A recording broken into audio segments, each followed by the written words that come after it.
اور مسرت بھی کہ اس زبان میں اعلیٰ درجے کی شاعری بھی ممکن ہے۔ دہلی میں ولی کی ملاقات شاد اللہ گلشن سے ہوئی تو انہوں نے 2 مشورے دیے۔ ایک تو یہ کہ دکنی الفاظ کا استعمال کم کرو اور ان کی جگہ فارسی کے شیریں الفاظ کا انتخاب کرو۔ دوسرے یہ کہ فارسی شاعری میں جو مضامین موجود ہیں انہیں اپنی زبان میں ادا کرو۔ یہ دونوں مشورے اردو شعر و ادب کی تاریخ میں سنگ میل ثابت ہوئے۔ فارسی شاعری کے مضامین سے فائدہ پہلے بھی اٹھایا جا رہا تھا اور فارسی الفاظ بول چال کے مقامی الفاظ کے ساتھ پہلے بھی شعر و شکر ہو رہے تھے۔ اب شاعری میں اس کا شعوری طور پر آغاز ہوا اور اس کی شروعات کا شہرہ ولی کے شرح محمد حسین آزاد آب حیات میں لکھتے ہیں کہ ولی نے ایک زبان کو دوسری زبان سے ایسا بے معلوم جوڑ لگایا کہ آج تک زمانے نے کئی پلٹے کھائے مگر پیوند میں خبیث نہیں آئی، یعنی پیوند میں جنبش نہیں آئی۔ لکھتے ہیں کہ جو پیوند ہے اس زبان میں بالکل سی بھی کوئی فرق نہیں آیا۔ یوں کہہ لیجئے کہ وہاں جو اس زبان کا جو ملاپ انہوں نے کیا تھا، ایک زبان کو دوسری زبان سے جو جوڑ لگایا تھا وہ ایسا جوڑ لگایا تھا کہ پھر کبھی اس میں کوئی درار نہیں پڑی۔ دہلی سے دکن لوٹ کر ولی نے اپنا کام جاری رکھا۔ انہوں نے شمالی ہند کی عوامی زبان دکنی اور فارسی کی آمیزش سے ایک نئی زبان کو جنم دیا۔ اس وقت دکن اور شمالی ہند ایک ہو چکے تھے اور اس نئی زبان کے لیے زمین پوری طرح تیار تھی۔ چنانچہ ولی کے دلی سے لوٹنے کے 19 برس بعد جب ان کا دیوان یہاں پہنچا تو اسے ہاتھوں ہاتھ لیا گیا۔ ولی کے کلام سے شعرائے دہلی پہلے ہی واقف ہو چکے تھے، لیکن اب یہ دیکھ کر ان کی آنکھیں کھل گئی کہ وہ گری پڑی زبان جسے اہل علم حکارت سے ریختہ کہتے تھے اپنے اندر اتنے امکانات رکھتی ہے اور اس میں اتنی بلند پائے شاعری کی جا سکتی ہے۔ دیکھتے ہی دیکھتے ہر طرف اس زبان میں شاعری کا چرچا ہو گیا۔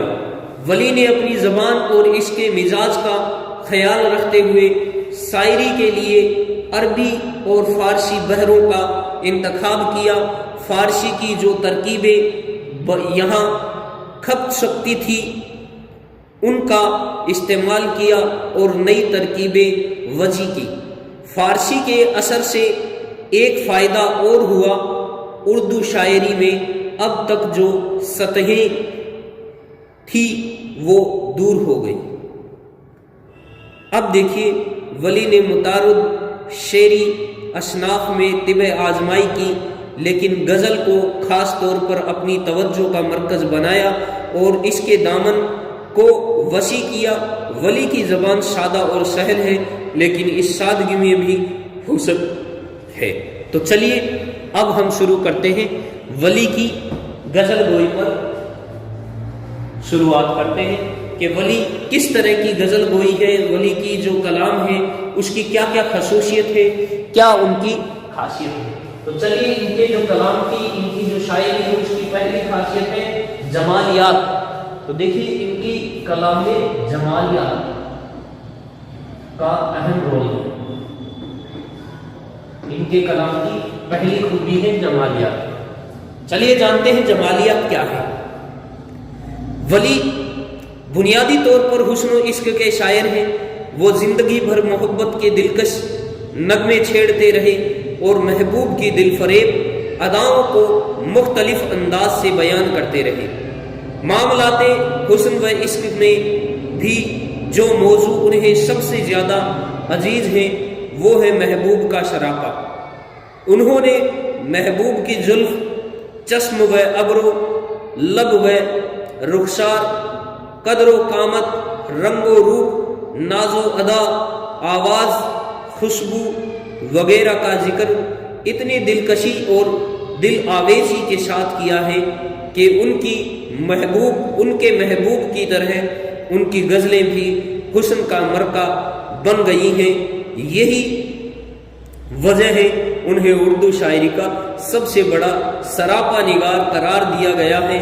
چند شعر ملاحظہ ہیں، دیکھیے ان کے جمالیات کے کچھ شعر میں آپ کے سامنے پیش کرنے جا رہا ہوں کہ کس طرح کے۔ دیکھیے ہم نے جانا کہ جمالیت کیا ہے، جمالیت کا مراد ہے کہ حسن، حسین، یہاں حسن سے مراد ہے۔ اور دیکھیے ان کی غزل بھی حسین ہے، اور یہ اپنی جو غزلیں ہیں، اپنے محبوب جو ہے ان کی غزلوں میں ان کا جو محبوب ہے اس کے بھی حسن کا یہ چرچا خوب کرتے ہوئے نظر آئیں گے۔ بڑی ہی محبوب اور دل آویز اور دلکشی کے ساتھ انہوں نے اپنی جو غزلیں ہیں ان میں حسن کے نغمے چھیڑے ہیں، اس وجہ سے ان کی غزلیں بھی بڑی حسین ہیں۔ تو چلیے اسی وجہ سے ان کا پہلا جو وقار ہے یہ ہے جمالیات۔ ان کا کچھ شعر آپ کے سامنے پیش کرتا ہوں۔ وہ نازنی ادا میں اعجاز ہے سراپا، وہ نازنی ادا میں اعجاز ہے سراپا، خوبی میں گل رخساں شو ممتاز ہے سراپا۔ ایک اور شعر، جگ کے ادا سناساں ہے جن کی فکر عالی، تجھ قد کو دیکھ بولے یوں ناز ہے سراپا۔ پھر موجے دریا کو دیکھنے مت جا، موجے دریا کو دیکھنے مت جا، دیکھ اس زلف عنبری کی ادا۔ اگلا جو ہے وہ ہے نشاطیہ رنگ و آہنگ یا نشاطیہ عنصر، یہ بھی کہا جا سکتا ہے۔ دوسرا جو ہے وہ ہے ان کے کلام کی خوبی، نشاطیہ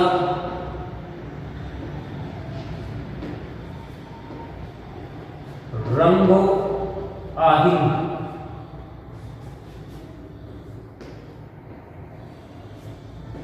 رنگ و آہنگ یہ ان کے کلام کی دوسری خوبی ہے، نشاطیہ رنگ و آہنگ۔ چلیے ان کا نشاطیہ رنگ و آہنگ دیکھتے ہیں۔ ولی کی ایک اہم خصوصیت یہ بھی ہے کہ ان کی شاعری میں نشاطیہ عنصر موجود ہے۔ اس کی ایک وجہ تو نفسیاتی ہے کہ وہ فطرتاً نشاط پسند اور رجائی انسان تھے۔ اس کے علاوہ ولی کی ذاتی زندگی میں کوئی ایسا حادثہ نہیں ملتا جو ان کی زندگی کو غم سے آشنا کرتا۔ ان کے گرد و پیش کے حالات بھی ایسے نہیں تھے جس سے ان کے یہاں عصری قنوطیت کے رنگ ابھر پاتے۔ چند شعر ملاحظہ ہوں، چند شعر میں آپ کے سامنے پیش کرنے جا رہا ہوں۔ لکھتے ہیں،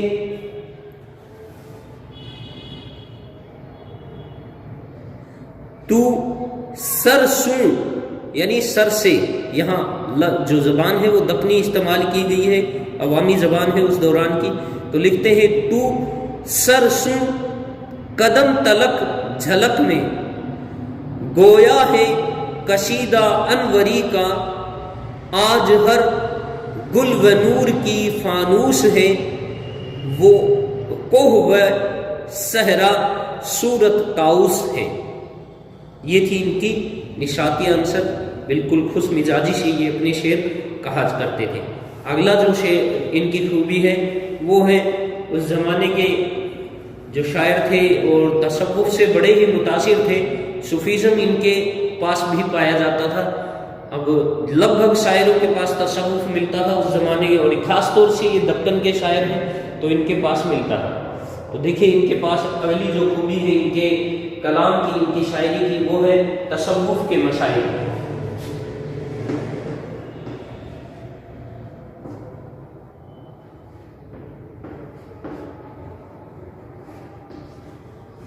تصوف کے مسائل یہ بھی ان کی ایک اہم خوبی ہے۔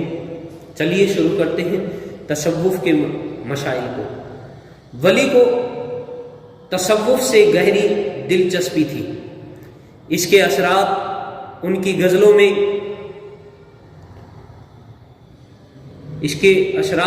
غزلوں میں واضح طور پر ملتے ہیں۔ وہ فلسفہ وحدت الوجود کے قائل ہیں۔ دیگر صوفیاء کی طرح ان کا بھی عقیدہ یہ ہے کہ کائنات میں اللہ تعالیٰ کی ذات ہی اصل ہے، باقی جو کچھ بھی ہے وہ اسی کی پرچھائیاں ہیں۔ ان کی غزلوں میں جو عشق کی عالی اقدار اور پاکیزگی ملتی ہے وہ اسی تصوف کی دین ہے۔ اس کی وجہ سے ان کی نشاتیہ خارجیت پسندی، تعیس اور معاملہ بندی کی صورت اختیار نہیں کر پاتی۔ ان کے یہاں عشق حقیقی اور عشق مجازی کی حدیں اس حد تک ملی ہوئی ہیں کہ ان میں کسی طرح کا امتیاز کرنا مشکل نظر آتا ہے، بلکہ کبھی کبھی تو وہ عشق مجازی کو عشق حقیقی کا پردہ قرار دیتے ہیں۔ لکھتے ہیں، ان کا شعر پیش کرتا ہوں، دیکھیے ان کا کچھ شعر ملاحظہ ہوں۔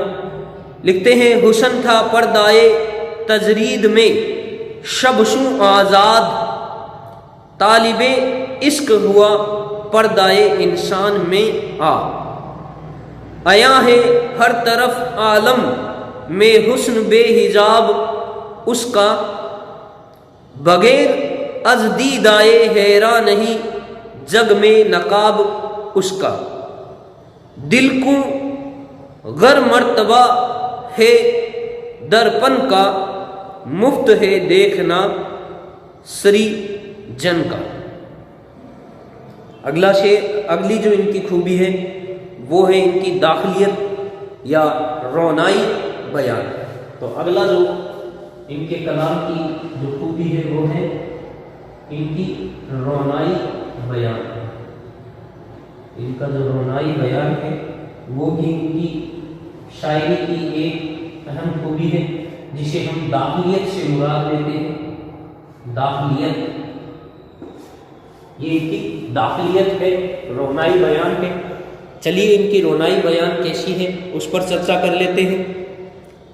دیکھیے، ولی کا جو کلام ہے اس کی اصل خوبی رونائی بیان ہے۔ ولی نے اردو غزل میں خارجیت کے ساتھ داخلیت بھی شامل کی۔ انہوں نے زندگی کے گہرے اور رنگا رنگ تجربے ہماری نگاہوں کے سامنے پیش کیے ہیں۔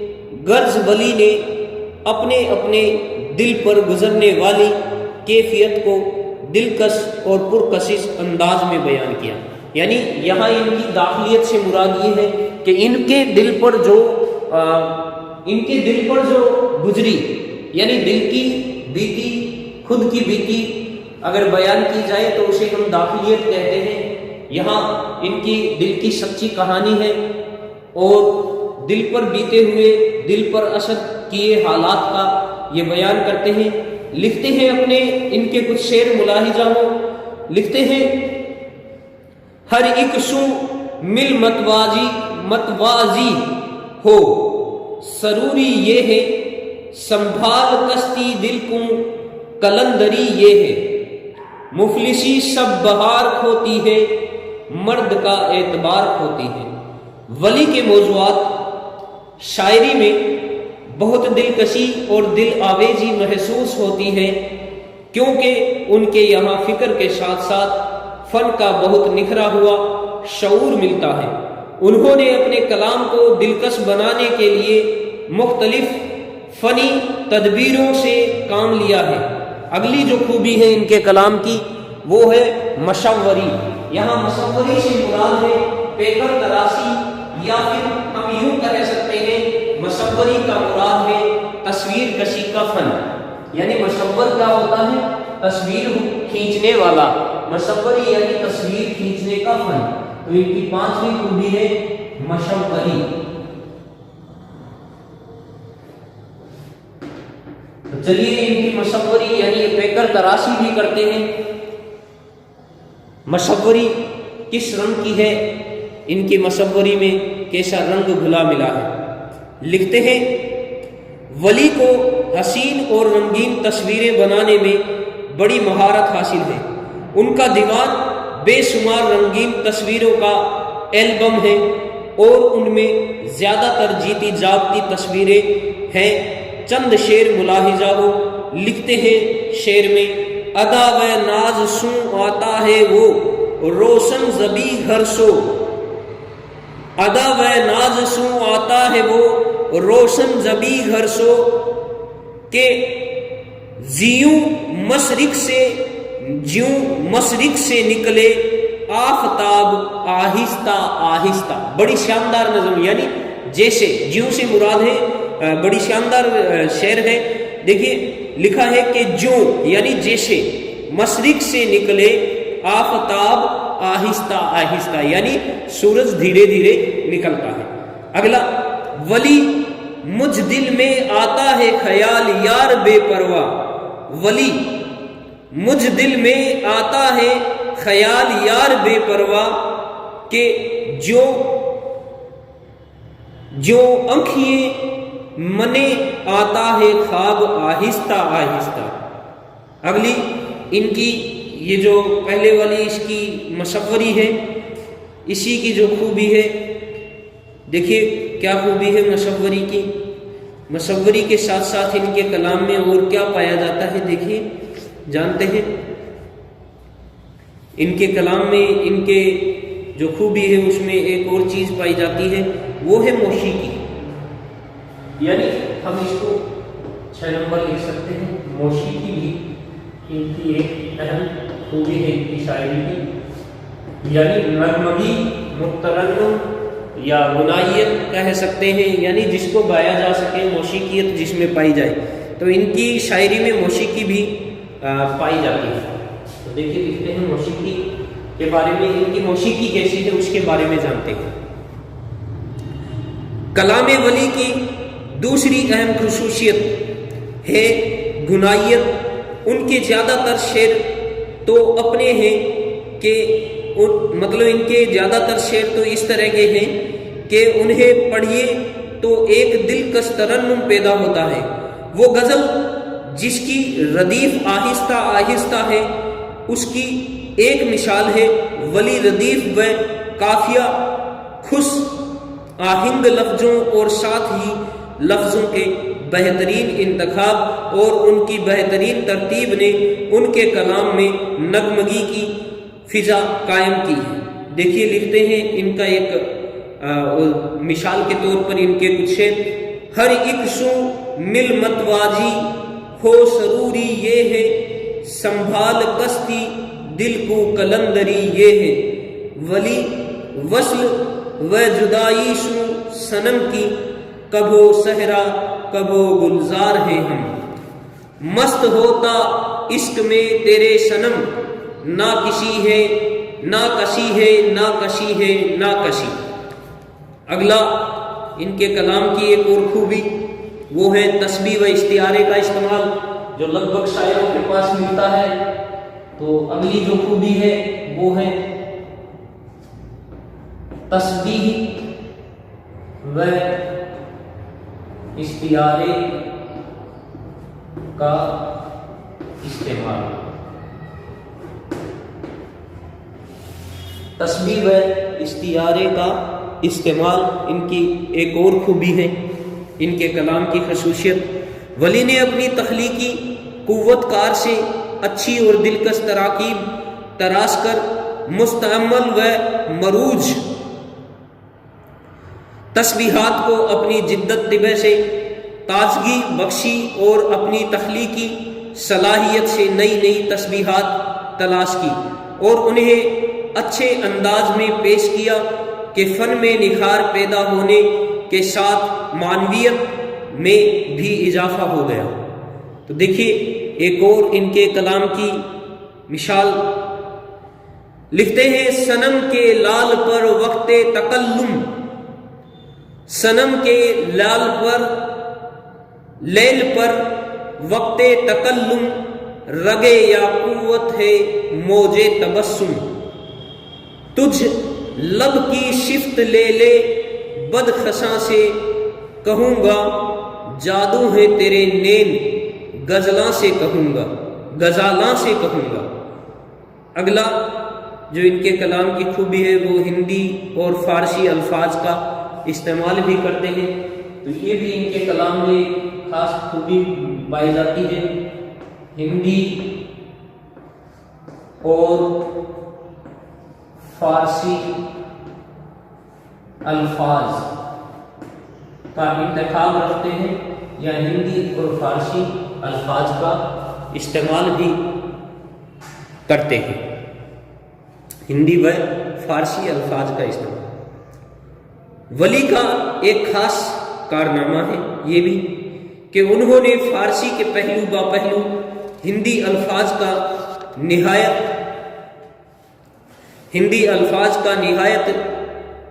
ہنرمندی سے استعمال کیا ہے۔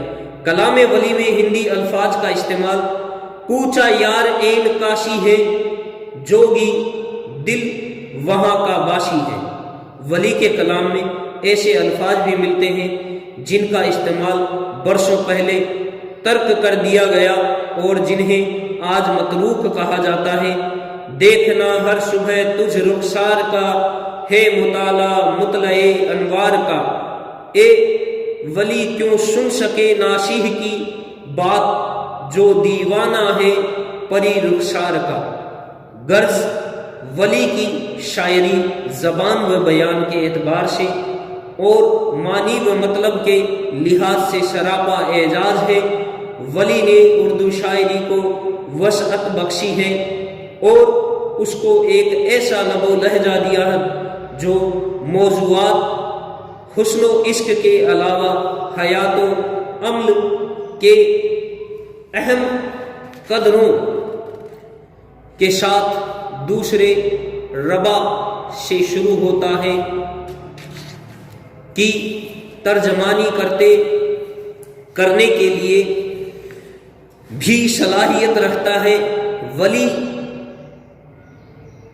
اس میں زندگی کے رنگا رنگ تجربات، تنوع اور داخلیت کو شمو کر غزل کے دائرے میں پوری کائنات کو سمیٹ لیا ہے، یعنی ولی نے ان ساری چیزوں سے پوری کائنات کو سمیٹ لیا ہے۔ یہ تھی ولی کی کلام کی خوبی، ان کے مقام، ان کا جو اردو غزل میں مقام ہے، اردو شاعری میں مقام ہے، اس کے بارے میں پھر سے چرچا کر لیتے ہیں۔ ہم نے شروع میں بھی پڑھا تھا، مختصر طور پر پھر سے میں آپ کے سامنے پیش کرنے جا رہا ہوں ان کے مقام پر کچھ چرچا چھوٹی سی۔ ولی کو مولانا آزاد نے اردو شاعری میں وہی مقام دیا ہے جو انگریزی شاعری میں چاشر اور فارسی شاعری میں رودکی کو حاصل ہے۔ ولی کا کمال یہ ہے کہ انہوں نے اردو شاعری کے جو فارم اور سانچے ڈھالے وہ آج تک موجود ہیں، اور غزل کے ساز پر جو نغمے انہوں نے چھیڑے دنیائے غزل میں اب تک ان کی صدائے بازگشت سنائی دے رہی ہے۔ انہوں نے آنے والی نسلوں کے لیے فکر و فن کے انگنت چراغ روشن کیے اور نئے نئے امکانات پیدا کیے۔ جمیل جالبی اسی حقیقت کا اعتراف کرتے ہوئے لکھتے ہیں، غرض کے ولی کی شاعری میں اتنے پہلو، اتنے موضوعات، اتنے تجربات زندگی سمٹ آئے ہیں کہ جس پہلو سے اردو غزل کو دیکھیے اس کی واجی ابتدا ولی سے ہوتی ہے۔ ولی کی غزل میں اردو غزل کی کم و بیش وہ ساری آوازیں سنائی دیتی ہیں جو شیراز سے لے کر داغ تک مختلف شاعروں کی نشانیاں نہیں بنی اور جن سے آج تک بزم معنا کی شمع روشن ہے۔ تاریخ ادب اردو جلد اول صفحہ 550 میں اس بات کی وضاحت کی گئی ہے۔ تو چلیے، یہ تھی ولی کی غزل گوئی کی خوبیاں جس کے بارے میں ہم نے جانا، ان کے کلام کی خوبی اور ان کے مقام پر ہم نے چرچا کی۔ ولی کے بارے میں ہم اچھی طرح سے جان چکے ہیں، تو اگر چھوٹے جو معروضی سوالات آتے ہیں ان میں کئی مرتبہ پوچھا جاتا ہے اردو شاعری کا بابائے آدم کسے کہا جاتا ہے؟ تو اس کا جو جواب ہے وہ ہوگا ولی دکنی کو۔ شکریہ، آج کی ہماری جو کلاس ہے یہیں پر ختم ہوتی ہے۔